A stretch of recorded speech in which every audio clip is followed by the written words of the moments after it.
नमस्कार दोस्तों, आज टी20 वर्ल्ड कप 2026 के दूसरे और सबसे रोमांचक सेमीफाइनल मुकाबले में क्रिकेट की दो महाशक्तियां भारत और इंग्लैंड मुंबई के ऐतिहासिक और शोर से लबरेज वानखेड़े स्टेडियम में एक दूसरे के आमने सामने थीं। इस मैच में रनों का ऐसा सैलाब आया और भारतीय बल्लेबाजों का ऐसा रौद्र रूप देखने को मिला कि वानखेड़े की दीवारें भी इंडिया इंडिया के नारों से थर्रा उठीं। इंग्लैंड के कप्तान हैरी ब्रूक ने टॉस जीतकर पहले गेंदबाजी करने का फैसला किया, लेकिन उन्हें अंदाजा नहीं था कि भारतीय बल्लेबाज आज इतिहास लिखने के इरादे से मैदान पर उतरे हैं। भारत ने पहले बल्लेबाजी करते हुए 253 रनों का जो हिमालयी स्कोर खड़ा किया था, उसने इंग्लैंड के सामने एक ऐसी चुनौती रखी थी जिसे पार करना लगभग नामुमकिन था। लेकिन दोस्तों, बेसबॉल के दौर में इंग्लैंड की टीम आसानी से हार मानने वाली नहीं थी। जब इंग्लैंड 254 रनों के विशाल लक्ष्य का पीछा करने उतरी तो वानखेड़े में रनों का ऐसा ज्वालामुखी फटा कि गेंदबाजों के पास छिपने की टॉस हारने के बाद जब भारतीय टीम बल्लेबाजी के लिए उतरी तो सलामी जोड़ी के रूप में युवा सनसनी अभिषेक शर्मा और तकनीक के बेताज बादशाह संजू सैमसन ने मैदान पर कदम रखा। स्टेडियम का कोना कोना इंडिया इंडिया के गगनभेदी नारों से गूंज रहा था। पहले ही ओवर में इंग्लैंड के सबसे घातक गेंदबाज जोफ्रा आर्चर के खिलाफ संजू सैमसन ने अपनी जादुई क्लास का ऐसा मुजाहिरा पेश किया कि अंग्रेज कप्तान हैरी ब्रूक हक्के बक्के रह गए। संजू ने आर्चर की तेज रफ्तार गेंद पर पहले एक नजाकत भरा चौका निकाला और फिर अगली ही गेंद पर अपनी कलाइयों का इस्तेमाल करते हुए एक गगनचुंबी छक्का जड़कर भारत का खाता बेहद आक्रामक अंदाज में खोला। दूसरे ओवर में गेंद विल जैक्स के हाथों में थी और अब स्ट्राइक पर अभिषेक शर्मा थे। अभिषेक ने आते ही जैक्स को निशाने पर लिया और लगातार 2 कड़क चौके जड़कर वानखेड़े के शोर को 7वें आसमान पर पहुंचा दिया। ऐसा लग रहा था कि आज अभिषेक एक बड़ी पारी खेलेंगे, लेकिन इसी ओवर की अंतिम गेंद पर एक और बड़ा हवाई शॉट खेलने के प्रयास में वे अपनी एकाग्रता खो बैठे और डीप मिड विकेट पर कैच थमा बैठे। अभिषेक के जल्दी आउट होने से एक पल के लिए सन्नाटा पसरा, लेकिन उनके जाने के बाद मैदान पर पॉकेट डायनेमो के नाम से मशहूर ईशान किशन का आगमन हुआ। यहां से वानखेड़े की पिच पर इंग्लैंड की बर्बादी की वह असली दास्तान शुरू हुई जिसे इतिहास में स्वर्णिम अक्षरों में लिखा जाएगा। मैच का सबसे बड़ा टर्निंग पॉइंट तीसरे ओवर में आया जब जोफ्रा आर्चर की एक उठती हुई गेंद पर संजू सैमसन ने हवा में शॉट खेला, लेकिन मिड ऑन पर खड़े संजू जैसे दिग्गज को जीवनदान देना इंग्लैंड के लिए किसी आत्मघाती कदम से कम नहीं था। इस जीवनदान का खामियाजा पूरी इंग्लिश टीम को भुगतना पड़ा। संजू ने उसी ओवर में आर्चर को फिर से निशाने पर लिया और एक शानदार छक्का और चौका जड़कर अपनी वह लय पकड़ी जिसने अंग्रेजों के पसीने छुड़ा दिए। पावर प्ले के अंतिम ओवरों तक पहुंचते पहुंचते ईशान किशन ने भी अपने हाथ खोलने शुरू कर दिए थे। उन्होंने जेमी ओवर्टन की रफ्तार का फायदा उठाते हुए बैक टू बैक 2 करारे चौके जड़े और देखते ही देखते भारत के स्कोर को 50 रनों के पार पहुंचा दिया।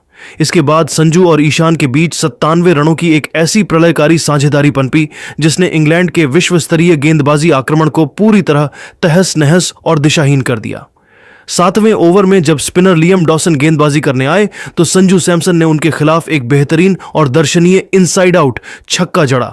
इस छक्के के साथ ही संजू ने न केवल अपना तूफानी अर्धशतक पूरा किया, बल्कि अंतर्राष्ट्रीय टी20 में लगातार दूसरा अर्धशतक जड़कर वानखेड़े के दर्शकों को पागल होने पर मजबूर कर दिया। दूसरे छोर पर ईशान किशन भी रत्ती भर पीछे नहीं थे। उन्होंने सैम करन और अनुभवी आदिल रशीद को आड़े हाथों लिया। 9वें ओवर में रोमांच अपनी चरम सीमा पर था जब ईशान किशन ने सैम करन की एक स्लोअर डिलीवरी को पहले ही भांप लिया और उसे 81 मीटर लंबा एक भीमकाय छक्का जड़ दिया। इसी ओवर में भारत के 100 रन भी पूरे हो गए और औसत 11 के ऊपर बना हुआ था। अंग्रेज गेंदबाज अब मैदान पर किसी असहाय सेना की तरह नजर आ रहे थे और कप्तान ब्रूक के पास इस तबाही को रोकने का कोई विकल्प नहीं था। हालांकि 10वें ओवर में क्रिकेट की अनिश्चितता एक बार फिर देखने को मिली जब आदिल रशीद ने अपनी जादुई फिरकी का इस्तेमाल किया। ईशान किशन एक और बड़ा शॉट खेलने के लिए क्रीज से बाहर निकले, लेकिन गेंद ने अतिरिक्त टर्न लिया और वे विल जैक्स को एक आसान कैच थमा बैठे। इस विकेट के साथ ही वह खतरनाक 97 रनों की साझेदारी तो टूटी, लेकिन तब तक भारतीय बल्लेबाजों ने इंग्लैंड की कमर तोड़ दी थी और वानखेड़े में जीत की खुशबू फैलने लगी थी। ईशान किशन के आउट होने के बाद जब वानखेड़े स्टेडियम में थोड़े समय के लिए खामोशी छाई थी, तब मैदान पर कदम रखा भारतीय क्रिकेट के नए सिक्सर किंग शिवम दुबे ने। दुबे के मैदान पर उतरते ही दर्शकों का उत्साह एक बार फिर 7वें आसमान पर पहुंच गया, क्योंकि हर कोई जानता था कि दुबे की मौजूदगी का मतलब है गेंदों का स्टैंड्स में गुम हो जाना।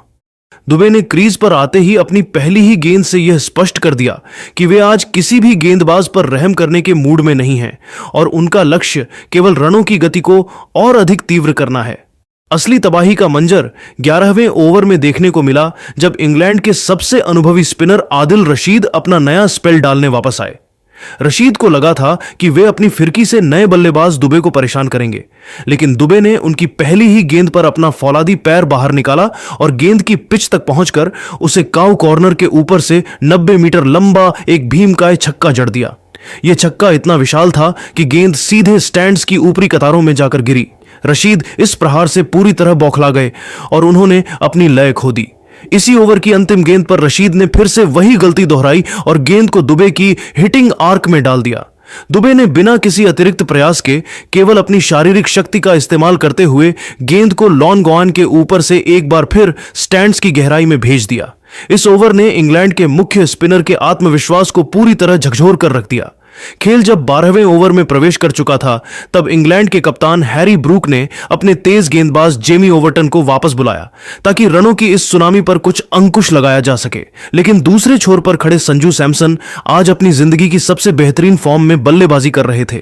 ओवर्टन की एक तेज रफ्तार गेंद पर संजू ने अपनी जादुई कलाइयों और गजब की टाइमिंग का ऐसा बेजोड़ प्रदर्शन किया कि गेंद लॉन्ग ऑफ की बाउंड्री के ऊपर से एक और शानदार छक्के के लिए निकल गई।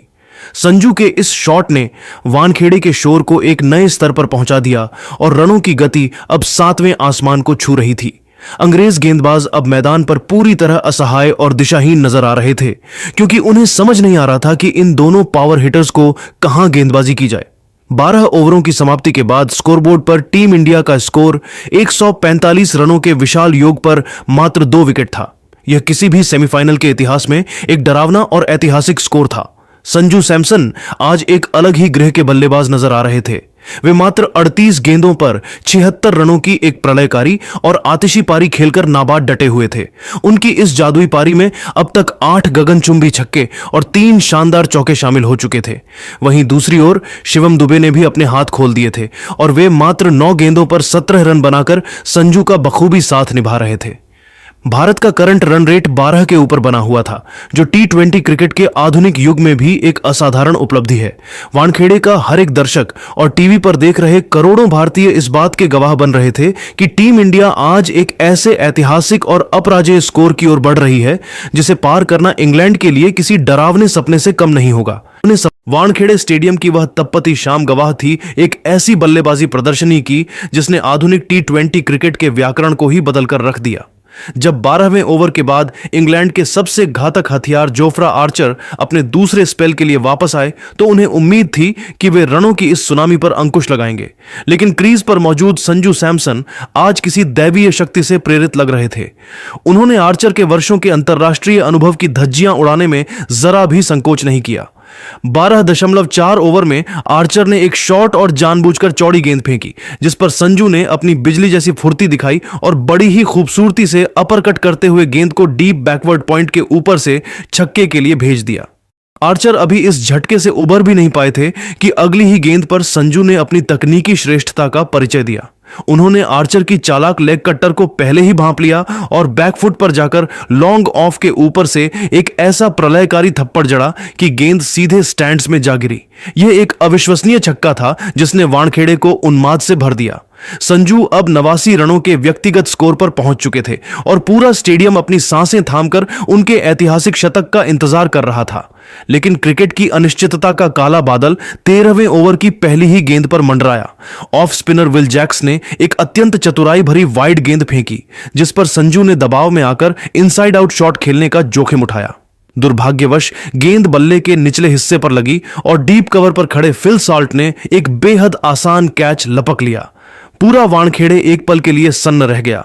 संजू सैमसन मात्र 42 गेंदों पर 89 रनों की एक कालजयी और महाकाव्य पारी खेलकर पवेलियन की ओर लौटे। जब वे बाउंड्री लाइन से बाहर जा रहे थे तो पूरा स्टेडियम अपनी सीटों से खड़ा हो गया और गगनभेदी तालियों के साथ इस महान योद्धा का अभिवादन किया। संजू के जाने के बाद मैदान पर कदम रखा T20 के बेताज बादशाह और कप्तान सूर्य कुमार यादव ने। उनके साथ दूसरे छोर पर पावर हिटर शिवम दुबे पहले से ही अपनी ताकत का लोहा मनवा रहे थे। 14वें ओवर में सैम करन की एक स्लोअर डिलीवरी पर दुबे ने अपनी फौलादी बाजुओं का ऐसा इस्तेमाल किया कि गेंद किसी प्रलयकारी वार की तरह गेंदबाज के सिर के ऊपर से एक बाउंस चौके के लिए बाउंड्री पार कर गई। इसके बाद 15वें ओवर में वानखेड़े ने वह मंजर देखा जिसे इंग्लिश स्पिनर आदिल रशीद कभी याद नहीं करना चाहेंगे। पारी के अंतिम ओवर की जिम्मेदारी कप्तान हैरी ब्रूक ने विल जैक्स को सौंपी और उस समय भारत का स्कोर 238 रन पहुंच चुका था। क्रीज पर वानखेड़े के चहेते हार्दिक पांड्या मौजूद थे। हार्दिक ने 19.2 ओवर में जैक्स की एक वाइड और जानबूझकर फेंकी गई धीमी गेंद को लॉन्ग ऑन के ऊपर से 90 मीटर दूर एक विशाल छक्के के लिए भेज दिया। रोमांच यही नहीं थमा। 19.4 ओवर में जैक्स ने एक बार फिर लेंथ मिस की और हार्दिक ने गेंद को सीधे गेंदबाज के सिर के ऊपर से सपाट और बिजली की गति वाला छक्का मारकर भारत के 250 रन पूरे कर दिए। यह T20 वर्ल्ड कप सेमीफाइनल के इतिहास का अब तक का सबसे विशाल और रिकॉर्ड तोड़ स्कोर बन चुका था। पारी की बिल्कुल अंतिम गेंद पर हार्दिक एक और रन चुराने के प्रयास में रन आउट हुए, लेकिन उन्होंने मात्र 12 गेंदों पर 27 रनों की धमाकेदार और प्रलयकारी पारी खेलकर भारत को उस मुकाम पर पहुंचा दिया जहां से जीत केवल औपचारिकता लग रही थी। भारत ने निर्धारित 20 ओवरों की समाप्ति पर 253 का एक ऐसा हिमालयी अभेद्य और पहाड़ जैसा स्कोर खड़ा किया जिसे पार करना इंग्लैंड के लिए किसी नामुमकिन सपने और एक डरावनी चुनौती जैसा लग रहा था। टीम इंडिया का रन रेट 12.65 के अविश्वसनीय आंकड़े को छू रहा था। भारतीय बल्लेबाजों ने अंतिम 3 ओवरों में 48 रन बटोरे और 6 गगनचुंबी छक्कों की मदद से पूरे इंग्लिश गेंदबाजी आक्रमण को तहस नहस कर दिया। जोफ्रा आर्चर अपने 4 ओवरों के कोटे में 61 रन लुटाकर अपने करियर के सबसे महंगे और दुखद स्पेल के गवाह बने। वानखेड़े के स्टैंड्स में मौजूद हजारों भारतीय प्रशंसक अब जीत के जश्न में सराबोर होकर तिरंगा लहरा रहे थे, क्योंकि 254 रनों का यह विशाल लक्ष्य दुनिया की किसी भी टीम के लिए एक भयावह सपना साबित होने वाला था। दोस्तों, तिलक वर्मा के वे लगातार 3 छक्के और हार्दिक पांड्या की वो फिनिशिंग देखकर क्या आपको लगता है कि इंग्लैंड इस पहाड़ जैसे लक्ष्य का पीछा कर पाएगा, या फिर भारतीय गेंदबाज आज वानखेड़े में अंग्रेजों की बल्लेबाजी को तहस नहस कर देंगे? अपनी कीमती और विशेषज्ञ राय नीचे कमेंट सेक्शन में हमें जरूर बताएं और टीम इंडिया के इस ऐतिहासिक 253 रनों के स्कोर की खुशी में इस वीडियो को एक लाइक और हमारे चैनल को सब्सक्राइब करना बिल्कुल मत भूलिएगा।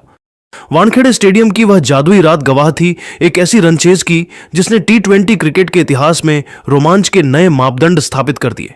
254 रनों के विशाल और डरावने लक्ष्य का पीछा करने उतरी इंग्लैंड की शुरुआत किसी बुरे सपने जैसी रही।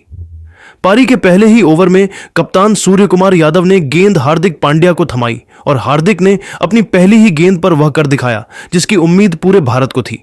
उन्होंने फिल साल्ट को एक बेहतरीन आउट स्विंगर पर चकमा दिया और कवर पर खड़े अक्षर पटेल ने कोई गलती न करते हुए एक सुरक्षित कैच लपक लिया। इंग्लैंड का पहला बड़ा विकेट गिरते ही वानखेड़े का शोर 7वें आसमान पर पहुंच गया, लेकिन अनुभवी जोस बटलर हार मानने वालों में से नहीं थे। उन्होंने अर्शदीप सिंह के पहले ओवर में अपनी क्लास दिखाते हुए 2 शानदार और कड़क चौके जड़कर जवाबी हमले की नींव रखी। असली ड्रामा और रोंगटे खड़े कर देने वाला मंजर तब शुरू हुआ जब दुनिया के सबसे घातक गेंदबाज जसप्रीत बुमराह अपने दूसरे ओवर के लिए आक्रमण पर आए। बुमराह ने अपनी जादुई स्लोअर बॉल का ऐसा मायाजाल बुना कि इंग्लैंड के कप्तान हैरी ब्रूक पूरी तरह झांसे में आ गए। ब्रूक ने बड़ा शॉट खेलने की कोशिश की, लेकिन गेंद हवा में बहुत ऊंची टंग गई। यहां अक्षर पटेल ने वह कारनामा किया जिसे सालों तक याद रखा जाएगा। उन्होंने बाउंड्री की ओर पीछे की तरफ लंबी दौड़ लगाई और अंतिम क्षण में एक हैरत अंगेज डाइविंग कैच लपककर पूरे स्टेडियम को सन्न कर दिया। बुमराह और पांड्या की इस मारक गेंदबाजी ने इंग्लैंड के शीर्ष क्रम को तहस नहस कर दिया था। जब पावर प्ले का आखिरी ओवर लेकर मिस्ट्री स्पिनर वरुण चक्रवर्ती आए तो किसी ने नहीं सोचा था कि युवा जैकब बेथेल उन पर इस कदर हावी हो जाएंगे। बेथेल ने वरुण की पहली ही गेंद को स्टैंड्स में पहुंचाया और फिर अगली 2 गेंदों पर लगातार 2 और गगनचुंबी छक्के जड़कर वानखेड़े के भारतीय प्रशंसकों के बीच सन्नाटा फैला दिया। हालांकि इसी ओवर की अंतिम गेंद पर वरुण ने अपनी चतुराई दिखाई और जोस बटलर को एक सटीक गुगली पर क्लीन बोल्ड कर अपना बदला पूरा किया। ड्रिंक्स ब्रेक तक इंग्लैंड का स्कोर 3 विकेट पर 74 रन था और मैच पूरी तरह भारत की मुट्ठी में लग रहा था। ब्रेक के तुरंत बाद टॉम बेंटन ने आते ही अक्षर पटेल का स्वागत लगातार 2 गगनचुंबी छक्कों के साथ किया, जिससे भारतीय खेमे में फिर से चिंता की लहर दौड़ गई। लेकिन अक्षर, जो अपनी मानसिक मजबूती के लिए जाने जाते हैं, उन्होंने अगली ही गेंद को थोड़ा धीमा रखा और बैंटन को क्लीन बोल्ड कर एक बार फिर भारत की शानदार वापसी कराई। 7.4 ओवर की समाप्ति पर इंग्लैंड 4 विकेट खोकर गहरे संकट में था, लेकिन यहीं से शुरू हुआ जैकब बेथेल और विल जैक्स का वह ऐतिहासिक और प्रलयकारी काउंटर अटैक, जिसने भारतीय कप्तानी और गेंदबाजी की परीक्षा लेना शुरू कर दिया। वानखेड़े स्टेडियम की वह गर्म और उमस भरी रात गवाह थी एक ऐसी रन चेज की जिसने T20 क्रिकेट के इतिहास में रोमांच और साहस के नए प्रतिमान स्थापित कर दिए थे। इंग्लैंड के युवा सनसनी जैकब बेथेल आज किसी नौसिखिए की तरह नहीं, बल्कि एक मंझे हुए और अनुभवी विश्व स्तरीय दिग्गज की तरह भारतीय गेंदबाजों की बखिया उधेड़ रहे थे। उन्होंने हार्दिक पांड्या के एक ही ओवर को निशाना बनाया और अपनी शारीरिक शक्ति तथा सटीक टाइमिंग का ऐसा बेजोड़ मुजाहिरा पेश किया कि एक ही ओवर में एक गगनचुंबी छक्का और एक कड़क चौका बटोर लिया। बेथेल की निर्भीकता और उनके आत्मविश्वास का अंदाजा इस बात से लगाया जा सकता था कि उन्होंने भारत के सबसे घातक मिस्ट्री स्पिन हथियार वरुण चक्रवर्ती के खिलाफ भी पीछे हटने का नाम नहीं लिया। उन्होंने वरुण की फिरकी पर रिवर्स लैप जैसे अत्यंत जोखिम भरे और साहसी शॉट खेलकर बाउंड्री बटोरी, जिसने भारतीय कप्तान सूर्य कुमार यादव को अपनी रणनीति पर दोबारा सोचने को मजबूर कर दिया। असली रोमांच और भारतीय खेमे में चिंता की लहर तब उठी जब 10वें ओवर में दुनिया के सर्वश्रेष्ठ गेंदबाज जसप्रीत बुमराह अपनी आग उगलती यॉर्कर से प्रहार करने वापस आए। लेकिन बेथेल आज किसी और ही मिट्टी के बने थे। उन्होंने बुमराह जैसे गेंदबाज पर भी रत्ती भर रहम नहीं दिखाया और उनकी सटीक गेंदों को भी बाउंड्री की राह दिखाई। इसी आक्रामक बल्लेबाजी के दम पर उन्होंने मात्र 19 गेंदों पर अपना तूफानी अर्धशतक पूरा किया, जो T20 वर्ल्ड कप इतिहास का सबसे तेज अर्धशतक बन गया। बेथेल की इस ऐतिहासिक पारी ने इंग्लैंड की धुंधली होती और लगभग खत्म हो चुकी उम्मीदों में न केवल नई जान फूंक दी, बल्कि भारतीय खेमे में भी खलबली मचा दी। दूसरे छोर से विल जैक्स ने भी आक्रामकता की कमान बखूबी संभाली हुई थी। उन्होंने बुमराह की एक लगभग सटीक यॉर्कर को, जिसे खेलना दुनिया के किसी भी बल्लेबाज के लिए दुस्वप्न जैसा होता है, अपनी कलाइयों के जादुई इस्तेमाल से एक्स्ट्रा कवर के ऊपर से एक दर्शनीय चौके के लिए भेज दिया। इसके बाद 11वें और 12वें ओवर में तो जैसे वानखेड़े के मैदान पर रनों की एक विनाशकारी सुनामी ही आ गई। विल जैक्स ने वरुण चक्रवर्ती की एक फ्लाइटेड गेंद पर अपनी पूरी शक्ति झोंक दी और डीप मिड विकेट के ऊपर से एक भीमकाय और दर्शनीय छक्का जड़ा। इन दोनों बल्लेबाजों के बीच पनप रही इस विस्फोटक और अविश्वसनीय साझेदारी ने भारतीय टीम के लिए खतरे की लाल घंटी बजा दी थी। बेथेल ने अपनी लय को बरकरार रखते हुए वरुण को एक और शानदार रिवर्स स्वीप चौका जड़कर यह स्पष्ट संदेश दे दिया कि वे आज इस महामुकाबले में किसी भी कीमत पर रुकने वाले नहीं हैं। जब खेल के 12 ओवरों की समाप्ति हुई तो स्कोरबोर्ड पर इंग्लैंड का स्कोर 145 पर 4 के एक अत्यंत चुनौतीपूर्ण और डरावने योग तक पहुंच चुका था। जैकब बेथेल मात्र 25 गेंदों पर 55 रनों की एक निडर, बेखौफ और प्रलयकारी पारी खेलकर नाबाद थे, जबकि विल जैक्स 16 गेंदों पर 24 रनों के साथ उनका चट्टान की तरह साथ निभा रहे थे। इंग्लैंड का करंट रन रेट 12.08 के अविश्वसनीय आंकड़े को छू रहा था और अब उन्हें जीत के उस ऐतिहासिक शिखर तक पहुंचने के लिए अंतिम 48 गेंदों में 109 रनों की दरकार थी। हालांकि लक्ष्य अभी भी हिमालय की चोटी जैसा ऊंचा और कठिन नजर आ रहा था, लेकिन जिस प्रचंड और निर्दयी अंदाज में बेथेल और जैक्स बल्लेबाजी कर रहे थे, वानखेड़े का कोना कोना और टीवी स्क्रीन पर चिपके करोड़ों भारतीय प्रशंसक अब गहरे तनाव, अनिश्चितता और रोमांच के चरम पर थे। वानखेड़े स्टेडियम की वह सांसें थाम देने वाली रात जो T20 क्रिकेट के इतिहास में एक कालजयी महागाठा के रूप में अमर हो गई। जब मैच अपने अंतिम चरण में प्रवेश कर रहा था तब 13वें ओवर की पहली ही गेंद पर अर्शदीप सिंह ने अपनी चालाकी का परिचय दिया, लेकिन किस्मत आज पूरी तरह से इंग्लैंड के युवा सितारे जैकब बेथेल के साथ खड़ी नजर आ रही थी। अर्शदीप की एक सटीक स्लोअर बाउंसर पर बेथेल ने पूरी ताकत से बल्ला घुमाया। गेंद उनके बल्ले का ऊपरी किनारा लेकर शॉर्ट थर्ड मैन के फील्डर के सिर के ऊपर से निकलकर बाउंड्री के पार 4 रनों के लिए चली गई। अगले ओवर में स्पिन के जादूगर अक्षर पटेल के खिलाफ विल जैक्स ने अपना रौद्र रूप दिखाया और एक घुटना टेक कर मिड विकेट के ऊपर से ऐसा गगनचुंबी छक्का जड़ा कि वानखेड़े की दीवारें गूंज उठीं। इसी तनावपूर्ण माहौल में भारतीय कप्तान सूर्य कुमार यादव से एक दुर्लभ और अप्रत्याशित मिसफील्ड हुई, जिसके कारण इंग्लैंड को एक और मुफ्त का चौका मिल गया। वानखेड़े का वह भारी दबाव अब धीरे धीरे भारतीय टीम के कंधों पर साफ दिखाई देने लगा था और स्टेडियम में सन्नाटा पसरने लगा था। लेकिन कहते हैं कि बड़े मैचों में बड़े खिलाड़ी ही वापसी कराते हैं। 14वें ओवर में अर्शदीप सिंह ने वह जादुई और मैच बदलने वाला पल पैदा किया जिसने भारत को एक नई उम्मीद दी। अर्शदीप ने अपनी योजना के अनुसार एक वाइड फुल टॉस फेंकी जिस पर विल जैक्स ने प्रचंड प्रहार किया। गेंद गोली की रफ्तार से डीप पॉइंट बाउंड्री की ओर जा रही थी, लेकिन वहां अक्षर पटेल तैनात थे। अक्षर ने बाउंड्री की ओर चीते जैसी रफ्तार से दौड़ लगाई, हवा में छलांग लगाकर गेंद को अपनी उंगलियों में फंसाया और जब उन्हें लगा कि वे बाउंड्री लाइन से टकरा जाएंगे तो उन्होंने गजब की खेल भावना और दिमाग का इस्तेमाल करते हुए गेंद को पास में खड़े शिवम दुबे की ओर उछाल दिया। दुबे ने उस आसान कैच को पूरा किया और इस तरह विल जैक्स की उस विनाशकारी पारी का अंत हुआ। वानखेड़े में एक बार फिर शोर का ज्वालामुखी फट पड़ा। इसके बाद 15वें और 16वें ओवर में खेल की गर्मी और बढ़ गई। सैम करन और बेथेल की जोड़ी ने भारतीय गेंदबाजी के दो सबसे बड़े स्तंभों वरुण चक्रवर्ती और जसप्रीत बुमराह को अपने निशाने पर लिया। उन्होंने कुछ महत्वपूर्ण और जोखिम भरे चौके बटोरकर मैच को अंतिम ओवरों के रोमांचक मोड़ तक पहुंचा दिया। 17वें ओवर में अर्शदीप सिंह ने अपनी यॉर्कर की सटीकता से बल्लेबाजों को बांधे रखा, लेकिन बेथेल आज किसी अलग ही धुन में थे। उन्होंने अर्शदीप की एक लगभग परफेक्ट वाइड यॉर्कर को बड़ी चतुराई से स्लाइस किया और गेंद विकेट कीपर के बगल से 4 रनों के लिए निकल गई। 18वें ओवर की पहली ही गेंद पर जैकब बेथेल ने हार्दिक पांड्या को मिड ऑन के ऊपर से एक दर्शनीय छक्का जड़ा और मात्र 45 गेंदों पर अपना ऐतिहासिक और साहसी शतक पूरा किया। पूरा वानखेड़े स्टेडियम सन्न था क्योंकि बेथेल अकेले दम पर इंग्लैंड को असंभव सी लगने वाली जीत की दहलीज पर ले आए थे। हालांकि उसी ओवर में हार्दिक ने अपनी मानसिक मजबूती दिखाई और सैम करन को अपनी गति से चकमा देकर तिलक वर्मा के हाथों बाउंड्री पर कैच आउट कराया। यह भारत के लिए छठी और सबसे कीमती सफलता थी। अब बारी थी उस अंतिम ओवर की जिसमें इंग्लैंड को ऐतिहासिक जीत के लिए 25 रनों की सख्त दरकार थी। कप्तान सूर्या ने सबको चौंकाते हुए अनुभवी गेंदबाजों की जगह गेंद शिवम दुबे के हाथों में थमाई। 20वें ओवर की पहली ही गेंद पर बेथेल ने एक बड़ा शॉट खेलकर 2 रन लेने का प्रयास किया, लेकिन हार्दिक पांड्या ने लॉन्ग ऑन ऑफ से बिजली की रफ्तार वाला बुलेट थ्रो सीधे स्ट्राइकर एंड पर फेंका। संजू सैमसन ने बिना किसी गलती के गेंद को लपका और पलक झपकते ही गिल्लियां बिखेर दी। जैकब बेथेल क्रीज से काफी दूर रह गए और वे रन आउट हो गए। इसके साथ ही इंग्लैंड की जीत की आखिरी उम्मीद भी मानो धूल में मिल गई। हालांकि क्रिकेट की अनिश्चितता अभी बाकी थी। अंतिम 3 गेंदों पर जोफ्रा आर्चर ने लगातार 3 गगनचुंबी छक्के जड़कर भारतीय प्रशंसकों की सांसें अटका दी थीं, लेकिन भारत के पास रनों का इतना बड़ा बैकअप था कि वे छक्के भी हार का अंतर कम करने से ज्यादा कुछ नहीं कर सके। अंततः भारत ने यह सांसें रोक देने वाला और ऐतिहासिक सेमीफाइनल मुकाबला मात्र 7 रनों के बारीक अंतर से जीतकर बेहद शान और गर्व के साथ फाइनल में प्रवेश किया।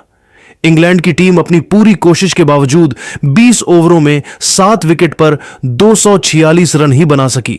जैकब बेथेल की वह 105 रनों की वीरतापूर्ण पारी युगों युगों तक क्रिकेट प्रेमियों के जहन में याद रखी जाएगी, लेकिन भारतीय गेंदबाजों की जीवटता और विशेषकर अक्षर पटेल की उस करिश्माई फील्डिंग ने आज करोड़ों भारतीयों का दिल जीत लिया। वानखेड़े का कोना कोना अब जीतेगा भाई जीतेगा, इंडिया जीतेगा के गगनभेदी नारों से गूंज रहा था, क्योंकि टीम इंडिया अब अपने दूसरे T20 वर्ल्ड कप खिताब और इतिहास रचने से केवल 1 कदम की दूरी पर थी। दोस्तों, क्या आपको लगता है कि शिवम दुबे को आखिरी ओवर देना सूर्या का एक मास्टर स्ट्रोक था? और क्या टीम इंडिया फाइनल में न्यूजीलैंड के फिन एलन को रोक पाएगी? अपनी राय नीचे कमेंट सेक्शन में जरूर दें। अगर आपको भारत की इस रोंगटे खड़े कर देने वाली जीत की हाइलाइट्स पसंद आई हो तो इस वीडियो को एक लाइक और हमारे चैनल को सब्सक्राइब करना बिल्कुल ना भूलिएगा। तो दोस्तों, इस वीडियो में आपने देखा कि हमने बात करी है मैच की हाइलाइट्स के बारे में। वैसे ये वो मैच है जिसके बारे में बात करने के लिए बहुत कुछ है। बहुत कम ऐसे मैच होते हैं इतिहास में T20 के फॉर्मेट में जिसमें ऑलमोस्ट 500 या 500 से ज्यादा रन बन जाएं। ये उन्हीं में से एक मैच है। इंग्लैंड की टीम ने 250 तो टच नहीं किया, इसी वजह से ये 500 रन तो नहीं कह सकते, बट हाँ 500 से बहुत ज्यादा कम भी नहीं है, उसके आसपास ही है। इसका मतलब कि दोनों टीमें जीत की कितनी भूखी थी। देखो, पिच फ्लैट थी, बॉलर्स के लिए कुछ ज्यादा इस पिच पे था नहीं। अगर कुछ बॉलर्स को इस पिच पे बचा सकता था विरोधी टीम से तो वो उनका स्किल सेट था। इंडियन क्रिकेट टीम के बैट्समैन इतना ज्यादा रन लगाएंगे ये इंडियन फैंस को भी नहीं थी एक्सपेक्टेशन ऑनेस्टली, बिकॉज इंग्लैंड की टीम ऑलरेडी जो 3 मैच जीत के आई है सुपर 8 के, वो सारे बैटिंग से नहीं जीते, बॉलिंग से भी जीते हैं। तो उनकी स्ट्रेंथ दोनों जगह थी, अच्छी थी, बट हमारी स्ट्रेंथ बॉलिंग में ज्यादा थी। ऐसा हमने अपने पिछले मैचेस में देखा, बिकॉज आप देखो जिम्बाब्वे ने भी हमारे खिलाफ बहुत अच्छे खासे रन बना दिए थे चेस करते टाइम। हम बहुत बड़े मार्जिन से नहीं जीते थे 250 बनाने के बाद भी।